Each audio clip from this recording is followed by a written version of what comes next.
C'est vrai, en Suisse, il y a d'un côté ceux qui parlent italien, ceux qui parlent allemand, ceux qui parlent romanche, etc. Mais est-ce qu'à cause de cela, on n'a jamais, est-ce qu'on a déjà remis en question le résultat d'un vote? Les gens votent en Suisse, ils votent très souvent. Il y a d'ailleurs des appels à comment on appelle ça, des élections citoyennes, des référendums, et jamais on ne remet en question parce que les gens sont différents. Donc c'est que ça ne tient pas au fait que les gens sont différents, mais que le vote est organisé de telle façon qu'on tienne compte avec justice du fait qu'il y a plus de germanophones, un peu moins, on tient compte de ça. Donc ce que vous dites à propos du vote ethnique, cela ne tient pas la route parce que si de bonnes élections sont organisées, un citoyen, une voix, je ne vois pas en quoi ça va défavoriser quelqu'un. Je peux voter pour qui je veux, mais ma voix compte pour un. Donc pourquoi pensez-vous que ça va être, que le vote technique va faire quelque chose? Ça ne va rien faire. Ce que nous demandons, c'est des élections justes et crédibles. Si les élections sont justes, transparentes et tout, maintenant, quand vous dites, est-ce que c'est ça qui va garantir l'alternance? Mais si les élections sont justes, si on élit quelqu'un, la personne sera élue en toute justice. La majorité l'aura élu.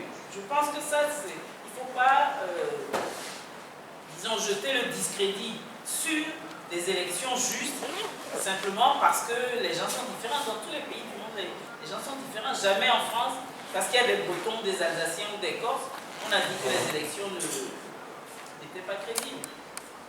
Donc, maintenant, la personne qui dit qu'elle ne va pas se mettre au garde à vous devant un nouveau président n'a pas évoqué d'ethnie. Donc, ça, c'est un autre problème.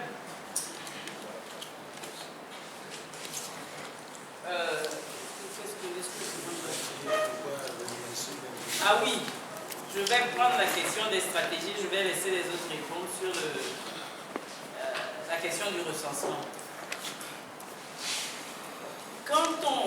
Quand quelqu'un agit, il pose un acte, on lui dit, voilà mon point de vue, je ne suis pas d'accord. On attend un deuxième acte avant de prendre une autre décision.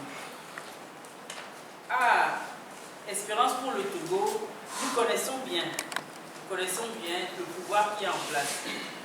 Nous connaissons bien ses habitudes.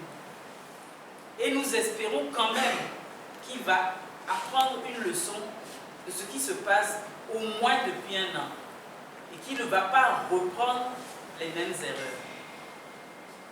Alors vous imaginez bien que si nous sommes venus ici parler solennellement, c'est parce que cette question de fichier et de fichier électoral à faire en 3 jours nous semble fondamentale.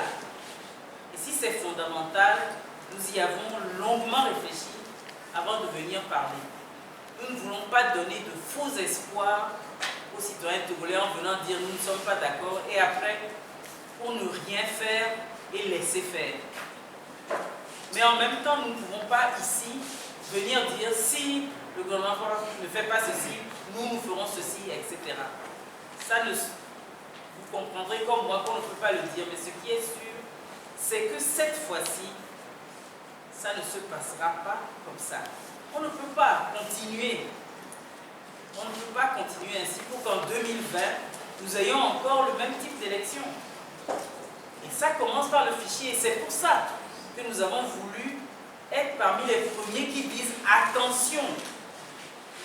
Non seulement on ne dit pas attention seulement au gouvernement, mais on dit aussi les citoyens, soyez vigilants. Il ne s'agit pas d'Espérance pour le Togo. Il ne s'agit pas que de la société, il s'agit de toute la nation qui est concernée.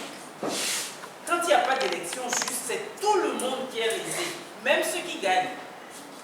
Même ceux qui gagnent ne sont pas sûrs et sont dans une certaine insécurité. S'il faut gagner en toute transparence. Ça concerne tout le monde. C'est pour ça que nous venons aujourd'hui solennellement parler.